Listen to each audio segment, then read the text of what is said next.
রিনার বড় ভাই রাফি শহরে বড় অফিসারের সাথে কাজ করে। সেদিনের মেম্বারের সাথে মাঠ নিয়ে ঘটে যাওয়া ঘটনায় তার অবদান রয়েছে। রাফি তার সহযোগিতায় ম্যাজিস্ট্রেট অফিসারের সাথে যোগাযোগ করেছে। ফেসবুকে কে তার নামে বাজে কথা ছড়িয়েছে। আরে দেখ দেখ কি লিখেছে, আর কত কি দেখব। ছেলেটাকে কত ভালো ভাবতাম, বাপ মরা ছেলেটা শহরে গিয়ে খারাপ হয়ে গেছে। ফেসবুকে না দেখলে তো বুঝতেই পারতাম না। মাকে অসুস্থ রেখে ছেলেটা নাকি শহরে এসব করে বেড়ায়, গ্রামে আসলে কত সাধু সাজে। বলিস না, এদের দেখে হাসি পায়। বাবা তো কত গর্ব করে বলে অমুকের ছেলে কত ভালো ভালো চাকরি করে শহরে। শুনলাম আমাদের গ্রামের ছমদ মিয়ার ছেলে আবির শহরের দুষ্কৃতী চক্রের সাথে জড়িত। কে যেন ফেসবুকে দিল আরও কত কি। সবাই বলে ছেলেটা পড়ালেখা করে শহরে ভালো চাকরি করে। বাপ মারা যাওয়ার পর তো ছোট বোন আর অসুস্থ মাকে নিয়ে সংসারের হাল ধরেছে। আহারে, বর্তমান সমাজ কোন দিকে চলে যাচ্ছে এগুলা ভাবা যায়? সবাই তো বলাবলি করছে, হঠাৎ এত ভালো চাকরি কি কারো কপালে জোটে? নিশ্চয়ই খারাপ কাজের সাথে জড়িত। সেদিন দেখলাম নতুন বাইক নিল। কি দিনকাল পড়ছে রে বাবা। আবুল তো না জেনে এসব লিখবে না। গ্রামের কি কেউ বদনাম করতে চায়? ছেলেটার প্রতি মায়া হয়। ইস, কি যে বলেন চাচা, আমার তো বড় কাজ কারবার, রাত দিন শহরে থাকি, বড় বড় মানুষের সাথে আমার পরিচয়। আমি না জেনে ওর সাথে লাগতে যাব কেন? বাবা, গ্রামের লোকেরা কি কি বলছে তোর নামে, এসব শুনতে ভালো লাগছে না। সারা গ্রাম এখন উঠে পড়ে লেগেছে। তুই যদি বাবা সত্যি এসবের সাথে জড়িত থাকিস, চলে আয় গ্রামে। আরে মা, তুমিও এসব ফেসবুকের কথাবার্তা, এগুলাও কি মানুষ আজকাল বিশ্বাস করে? আর আমাদের গ্রামের লোকেরা না ভেবে মানুষের নামে বদনাম ছড়ায়।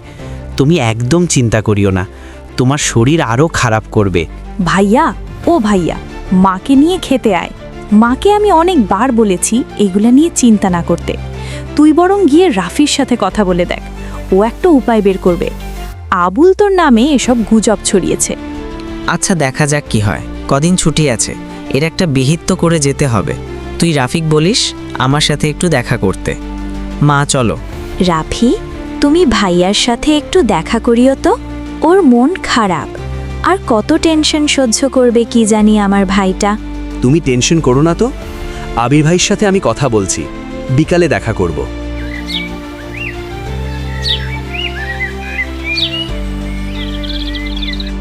আসসালামু আলাইকুম ভাইয়া। আমার ভাইটা কি করছে এখানে একা বসে বসে? নিশ্চয়ই দুশ্চিন্তা করছে। আরে দুশ্চিন্তা তো তারাই করে যারা অপরাধ করে। রিনা তোর কথা বলছে, ফেসবুকের এসব আজে বাজে কথা ছড়িয়েছে। এইসব নিয়ে একটু কথা বলতে চাইছিলাম। তুই তো গ্রামে থাকিস, কি করা যায় বলতো? হ্যাঁ হ্যাঁ, ওটা নিয়ে কথা বলতে আসলাম।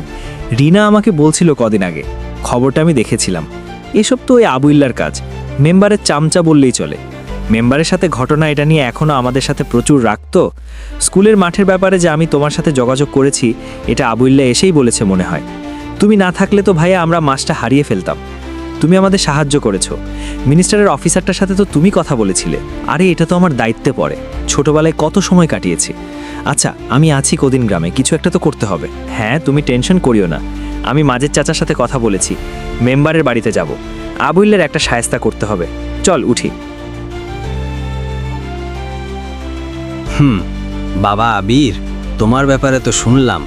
তো বাবা পড়ালেখা করেছো, ভালো চাকরি করতেছো। বাবা, তোমরা তো আমাদের দেশের সম্পদ, আমাদের মুখ উজ্জ্বল করবে। তোমার বাবা তো ভালো মানুষ ছিলেন, কি দরকার ছিল এসবের সাথে না জড়ালে তো পারতে। আঙ্কেল, আমরা তো আপনার কাছে আসছি এটার একটা সমাধান করার জন্য। কে বাকারা এসব গুজব ছড়াচ্ছে, আর আপনার আবুল যে কথাটা ফেসবুকে দিছে এটা কতটুকু সত্যি একে জিজ্ঞেস করে দেখুন। আমার মনে হয় এতে আপনারও কোনো হাত আছে। কি বলছিস রাফি এসব? জানিস কার সাথে কথা বলেছিস?